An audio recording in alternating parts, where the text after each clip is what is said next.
Orlando. Él es doctor en Ciencia Política y Relaciones Internacionales y es un profesor argentino censurado en París por no plegarse a la ideología de género. ¿Qué tal? ¿Cómo le va? ¿Qué tal, Buenas profesor? noches. ¿Cómo anda? ¿Bien? Bien, gracias por la invitación. ¿Cuánto tiempo viviendo en Francia?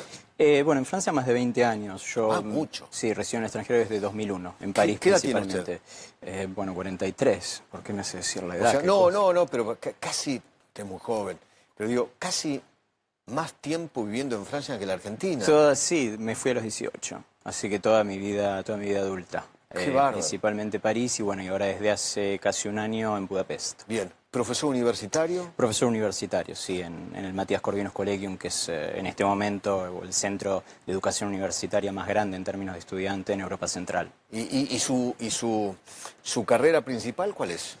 ¿Ciencias políticas? Ciencia política y relaciones internacionales. Yo lo que hago son los enfoques evolutivos y cognitivos del comportamiento político. Es decir, tratar de entender ciertos fenómenos en función de nuestra mente, no de la sociedad, y en particular en función de la teoría de la evolución aplicada a nuestro comportamiento. Lo cual le permite, por ejemplo, en el año 2023, en mayo, estar de visita en la Argentina, que todo el mundo le hable de un tal Miller, diciendo que quizás iba a llegar a un 8%, un 10 máximo, y que usted diga, no, de mínima va a llegar a la segunda vuelta, porque desde el punto de vista de mi campo era obvio.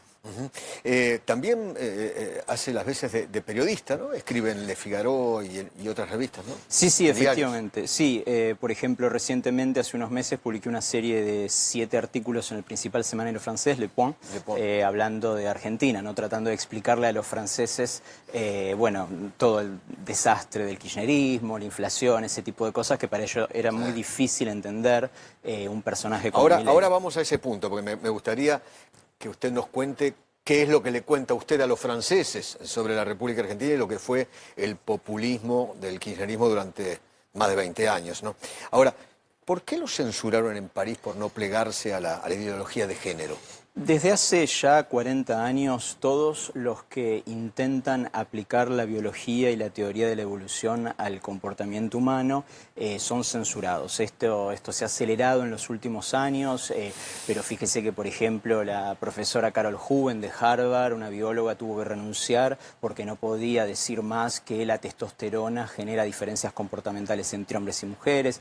Esto es un fenómeno que se da en todas partes, sencillamente porque la ideología de género ha construido un castillo de naipes que la única manera de mantenerlo es evitando cualquier soplido, y los contenidos biológicos son ese soplido que lo derrumba. ¿Y entonces? Y entonces lo que sucedió básicamente en mi caso... ¿Cómo fue la censura? No, la censura ¿En qué básicamente consiste... Básicamente el proceso siempre es el mismo. Usted va a dar un contenido y cuando alguna de las activistas de género se entera de ese contenido, sencillamente llama por teléfono, y como las personas están aterrorizadas, ¿no?, frente al activismo, digamos, dejan hacer. Entonces, bueno, esto fue un caso hace ya un par de años. ¿Cuánto daño cree usted ha hecho la cultura woke? La cultura woke ha hecho muchísimo daño porque se ha cristalizado en las instituciones. Nosotros quizás aquí lo que más tenemos de wokeismo es todo lo que tiene que ver con el género, pero hay países donde esto es aún peor. En los Estados Unidos ha reavivado todas las tensiones raciales que estaban relativamente bien desde hacía ya varias décadas. En Europa está generando una situación verdaderamente que puede arder en cualquier momento, porque la cultura woke, bueno, es todo también lo que tiene que ver con la descolonización y demás. Entonces, en una situación en la que usted tiene literalmente millones de inmigrantes, muchos de ellos musulmanes, cualquier flamita puede generar un incendio. Y en nuestro país, desde luego, el tema de la ideología de género que genera mucho daño, ¿no? Por ejemplo, si no podemos luchar contra el asesinato de mujeres es por conceptos falsos como el de feminicidio que se han institucionalizado. Entonces, si usted lo critica, le dicen, pero usted entonces quiere perjudicar a las mujeres, cuando en realidad es lo contrario. O es un machirulo. Exactamente, ese tipo. O vaya a saber qué cosas, ¿no? Claro, exactamente. Exactamente. Prácticamente es eso, ¿no? ¿Cómo le explicó usted a los franceses lo que nos pasó con el populismo durante 20 años? Bueno, lo principal era necesario explicar la situación económica y el nivel de corrupción, que para ellos es algo inconcebible. Usted piense que, por ejemplo, en las elecciones presidenciales de 2017 en Francia, el candidato de la derecha, François Fillon, le destruyeron la candidatura sencillamente porque se descubrió que su esposa tenía un cargo político y que a él le habían regalado 3 trajes. ¿3 trajes? 3 trajes. Entonces, el tipo voló de la política por 3 trajes. Exactamente. 3 trajes y un cargo como asistente parlamentaria para la mujer. Y acá tenemos a Cristina presa por 500 palos verdes. Exactamente. Para ello es absolutamente inconcebible. Pero al mismo tiempo es un poco la historia de mi vida en Francia. Yo recuerdo que cuando yo llegué a Francia a mediados de 2001 y cuando en enero de 2002 estaba tratando de explicarle a mis compañeros de facultad las retenciones de los bancos del dinero, pensaban que era un problema de mi francés que no podía expresarme, porque para ellos es inconcebible. El corralito y el corralón. Exactamente, claro, ese tipo de cosas es muy difícil explicar. Entonces, básicamente, para los franceses lo que era necesario explicar era eso y también todo lo que tiene que ver con el despilfarro. Pero lo que me parece interesantísimo para los franceses del caso argentino es que los recorridos son muy similares entre ambos países. Usted fíjese que en el momento en el cual Milei llega al poder, ¿cuál era nuestro déficit? 6%. El déficit hoy en Francia es 6%. Entonces, toda una serie de cuestiones, la inseguridad también. La inseguridad en Francia se ha convertido en un flagelo por las políticas zafaronistas, de que no se puede mandar a nadie a prisión porque los delincuentes son víctimas de la sociedad. Lo mismo pasa en España. Desde luego. Igual. Pero es que Europa es, digamos, está en una situación bastante complicada. ¿Europa entró en decadencia? Totalmente. Yo leo muchos medios de Europa y hablan de la decadencia de Europa. Europa está en una situación muy delicada. Yo considero que efectivamente decadencia es una palabra que se puede aplicar con total certeza.